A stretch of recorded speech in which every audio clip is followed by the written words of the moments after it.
Lacey Everett here with Minds in Motion. Make sure to subscribe to the YouTube channel in order to help others. And if this video benefits you, share it with someone else who you think it would benefit, or anyone who's looking to improve their overall mental health. Our guest today is Alyssa Doverspike, who is a professional equestrian. She gives us 2 wonderful mindset tricks and how to overcome injuries and a lot more. Alyssa has won championships, trained and shown across the country, and continues to train at the Grand Prix level. Alyssa continues to show promise as one of the greatest young riders. Here is Alyssa.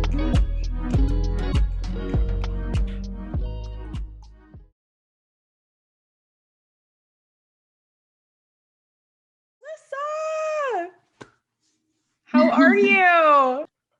Good. You guys, she just got done riding for the day, so she has the time to dedicate to us. And I wanted to start with injuries because athletes, or people in general, injuries happen. And especially if you're an athlete, it's kind of part of it, unfortunately. And I'm aware that you broke your back during your years riding. And I'm just curious how you mentally overcame that. I broke my back about 5 years ago, and it was in a riding accident. I was bucked off a young horse, and I was very lucky. I got up and walked away from it and didn't need surgery, just needed a lot of time off and a lot of long-term physical therapy. So I was very lucky in that sense. Mentally, that's a difficult place to be in when you're so used to being super active and when it's your livelihood.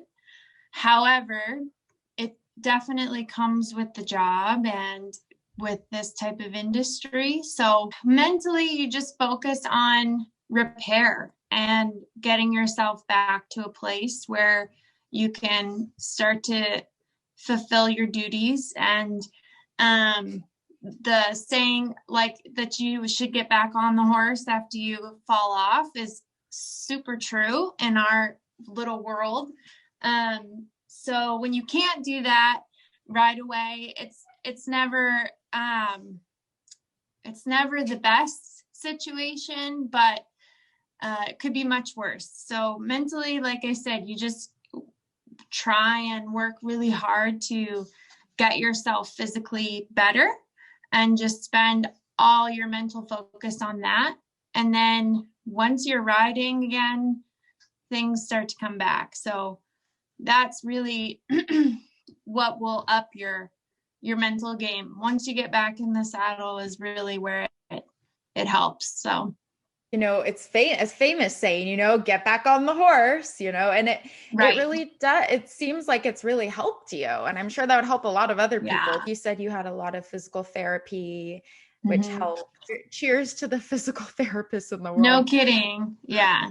It's brutal, but it was, you do your due diligence as an athlete to just try and get yourself stronger all the time. And even those physical therapy things that I learned when I had a really severe injury, I still use them today.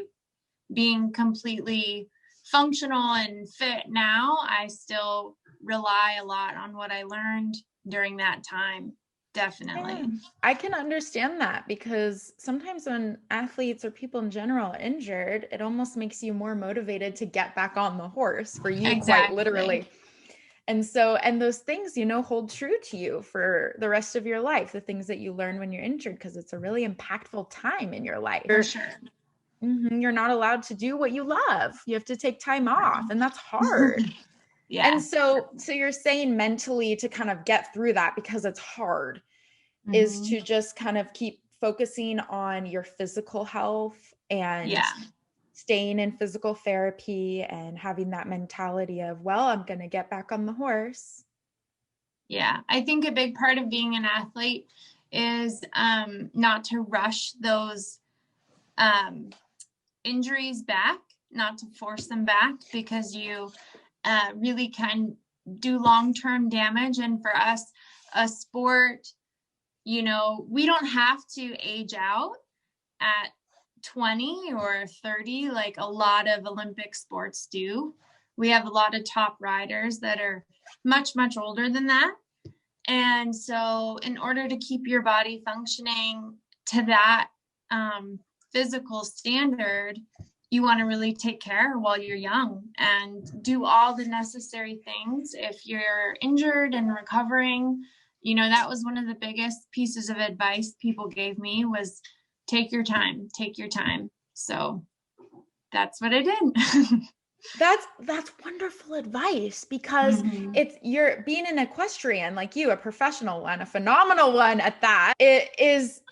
It's different than other sports. Like you could say for basketball, Kobe retired when he was probably 37, and it's so different with equestrians, because you kind of can do it as long as your body can. And if you're not taking care of it when you're young, right, you're not going to last. So that's good advice. I know there's another thing that we talked about previously that I loved that you said is look to those who came before you. Can we talk about that?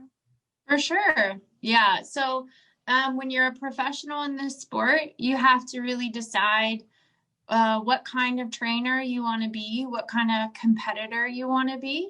And with that comes education. And you can't rush experience. So like I said, a lot of my fellow competitors or the people that I am in the ring with are these people that have done way more than I have and have been around a lot longer than I have.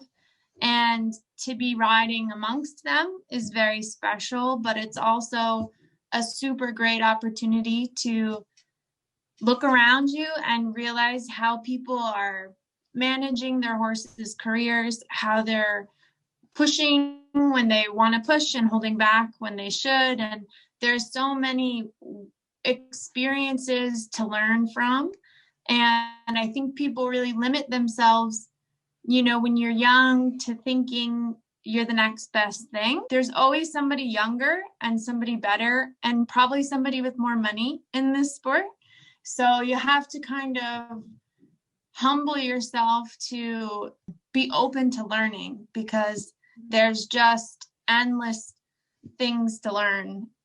And when you have great people around you who have done it for so long, you should, for me, I fully take advantage of that. I believe that to be crucial to my education, and it's made a huge impact on how I ride and how I approach my horses and my clients' horses. A lot of people came before you, and you had the humility and the openness to be able to accept their advice and look at them as role models. And I understand how a lot of athletes probably, think they're the next best thing, and that's almost detrimental to their athletic career, because it makes them limited. Like you said, if you go in open-minded, you're going to learn more. Simple as that. Yeah. I mean, I'm sure you have to have a little bit of that edge, to really compete. There's part of you that needs that, but this sport with the horses, it's so humbling. I mean, you can have everything going right, and they have the mind of their own. So it's easy to get humbled quick. So it's important to look around and see how people get through those moments too. Oh, yeah. Being humble sounds like it's very powerful. And talking about the horse too, I mean, what is it like to have a 1,500-pound partner? It's exciting some days. It's really difficult other days. But they give so much. The horses really have very interesting. They all have their own character and dispositions, and they mirror a lot of what the people are like around them. So, you have to kind of put that positivity out there for them so that they can give it in return a little bit. I mean, some like to play along with that, and some have truly a mind of their own. It's a fun relationship, is really what it ends up being, for sure. Yes, it's very unique that you guys have such a connection with the horse. And the horse is just as much of an athlete as you are. You're both the same. You're both taking care of your bodies, your health, and exercising, Exactly. right? Definitely. I mean, we consider all of these horses athletes themselves. So, as far as nutrition and workload and their education and maintenance or rehab or anything, any injuries that they have, it's the same. We really take care of every little detail. They have to be at their best as much as we do. A partnership to the T. And it sounds like they really feed off of you, or you feed off of each other. Yeah. Like you said, if you're feeling positive and uppity, the horse is feeling like, all right, let's go. Exactly. What has your professional years of writing taught you for life? Because there's a lot of life lessons we can get out of sports. Definitely. I'd say perseverance has definitely been a big part of it. And the people that have worked out best, I mean, from the very bottom of the food chain, to say, like, it's so much of this is manual labor, and it can really be monotonous. And to take pride in anything that you're doing, whether it's a super small job that everyone hates to do or whatever, that you are proud of what you're doing, and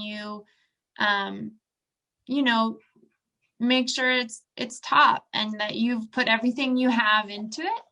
And then also, I think a big part of it is like an open-mindedness that I've learned to not sell yourself short, and to always meet a challenge with kind of a yes attitude instead of I can't. It's easy to get bogged down by all your competition out there, and at the pace at which somebody else is moving or whatever. And each horse takes the time that they take in this sport to train them up the levels. And so when you go at it thinking like, I can't, I won't, I can't, it only hinders yourself. So positivity, I think, and determination are a big part of this job. And I hope to embody that. And it's not always easy, but you hope to put that out there in the world. And that's definitely what keeps me going, is hoping we're moving towards long-term goals and bigger picture things. Absolutely. Yes. Thank you, Alyssa. Absolutely. And it sounds like perseverance and keeping an optimistic mindset has really helped you. And definitely. I understand that, because I mean, perseverance, we're not going to be a professional equestrian overnight. No. And I'm not going to wake up. No. And looking to those who came before you and being open-minded sounds like it's the key to being a successful athlete and just a successful person. You mentioned being positive, and it really resonated with me, because our brain, knows, and our ears can hear us. If we're saying, oh, I can't, I can't, then we can't. You won't. I mean, if anything in this sport, no one's going to do it for you, so you have to be the one pushing yourself and trying to be, like I said, take pride in those really meaningless little jobs that are painful or stupid to do, but it just gets you one step further. And if you focus on the hardships of it, it can really deter you from your long-term goals, definitely. So Yes, I believe in that so much. Is to everything will lead to something. yeah, If totally. you're cleaning the stalls, it'll Right. lead to the next thing, and that'll lead to the next thing. And Absolutely. yeah, Yes. and you're a perfect example of that. And I think you're a great role model, Alyssa, and I'm really grateful that we got to talk. Oh, thank you. I'm super Mhm. grateful for this opportunity as well. It's been fun. Yay. Well, okay, I'll let you get back to your horses. It's I about love it. dinner time here. Bye.